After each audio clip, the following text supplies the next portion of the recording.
If someone handed you $1,000,000 right now, you would feel different.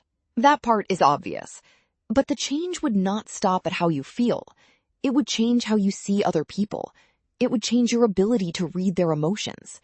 It would change how much you care about rules. It would change your sense of what you deserve. And most of it would happen without you noticing.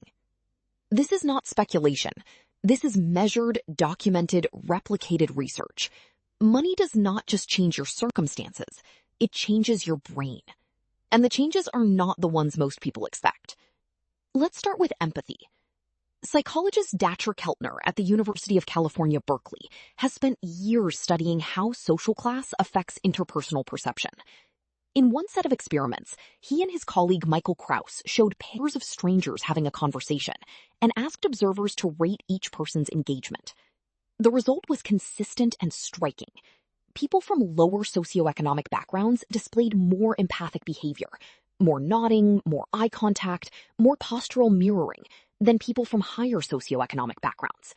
The wealthier participants were more likely to check their phones, look away, and display disengagement cues. Keltner's explanation is rooted in dependency. When you have fewer resources, other people matter more. You depend on neighbors, family, colleagues, community, in ways that wealth eliminates. Your brain, accordingly, invests more processing power in reading social signals, tracking others' emotions, and maintaining relationships, because those relationships are part of your survival infrastructure. When resources increase, that dependency decreases, and the brain reallocates. You no longer need to read the room as carefully, because the room cannot hurt you as much. The empathy does not disappear entirely, but it measurably declines, because the evolutionary pressure that kept it sharp has been removed. Researcher Michael Krauss, now at Yale University, extended this work by testing the ability to accurately identify emotions in photographs of faces. Participants from lower-class backgrounds consistently outperformed those from upper-class backgrounds, not because they were more emotionally intelligent by nature, because their daily lives required more practice at reading people, and practice builds skill. Money, in this light, is an empathy tax, paid in reverse. The more you have, the less you practice the skill, and the less skilled you become. This is not a moral failing. It is a resource allocation decision made automatically by a brain that prioritizes what it needs most. But empathy is only the beginning. Money also changes your relationship to rules. Psychologist Paul Piff at the University of California, Irvine, conducted a now famous series of experiments on the behavioral effects of wealth. In one study, he observed a four-way intersection and recorded which drivers were most likely to cut off other drivers or fail to yield to pedestrians. The result was dramatic. Drivers of luxury vehicles were significantly more likely to violate traffic norms than drivers of economy vehicles.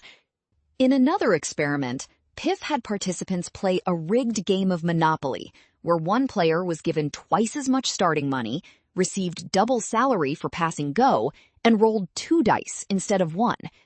The advantaged players knew the game was rigged. They had watched the experimenter set it up. And yet, within minutes, they began to behave differently. They moved their pieces more aggressively. They took up more physical space. They made more noise.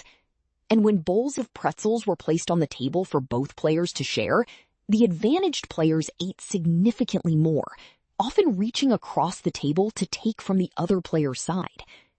When asked afterward why they had won, the advantaged players attributed their success to their own strategy and skill, not to the structural advantage they had been handed in full view.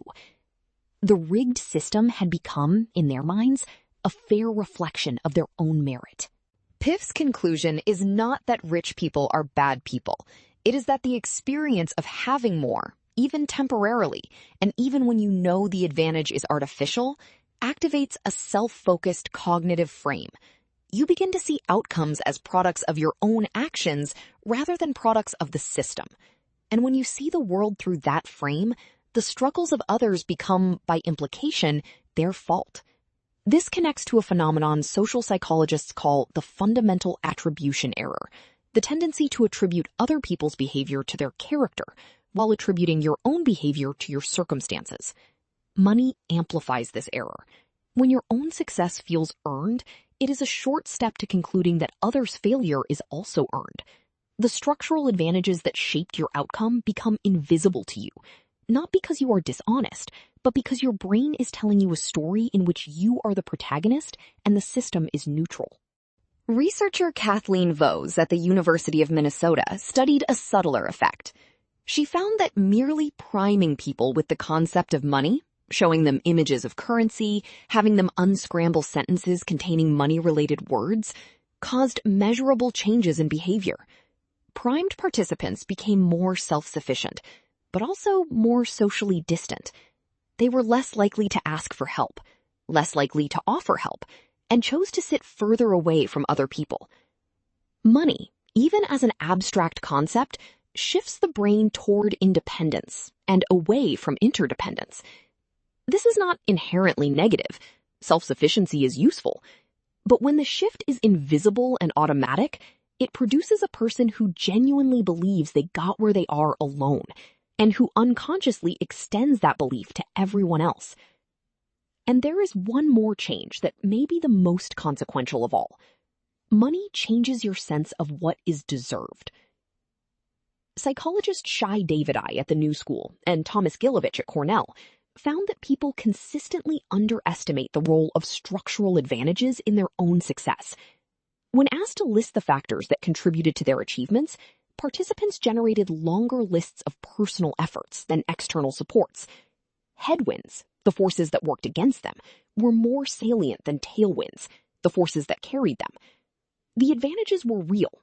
They were just invisible, because the brain habituates to favorable conditions the same way it habituates to anything else. You stop noticing what has always been there. This means that money does not just change what you can do, it changes what you think you have done. And that distortion, that sense of earned success in a system full of unearned advantage, is perhaps the most powerful effect of all, because it feels completely real from the inside. If someone handed you $1 million right now, you would feel different. Within weeks, research suggests, you would also think differently. You would begin to read people less carefully. You would begin to follow rules less strictly. You would begin to see your success as more earned and other struggles as more chosen. Not because you became a worse person, because your brain, freed from the pressure of needing others, reallocated its resources exactly the way evolution designed it to. And there is a biological dimension to this that is worth understanding. Researcher Keely Muscatel at the University of North Carolina used brain imaging to study how socioeconomic status affects neural responses to other suffering.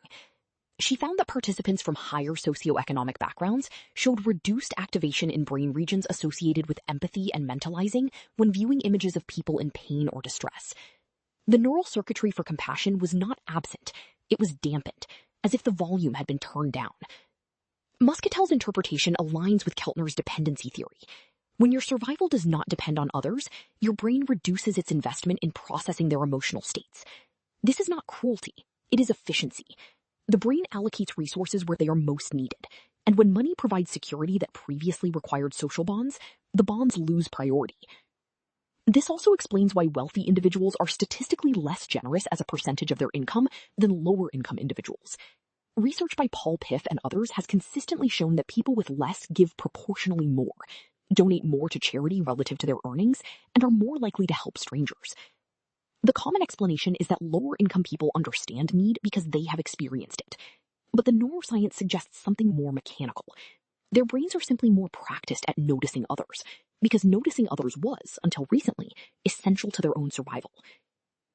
The money did not change who you are. It changed what your brain decided was important.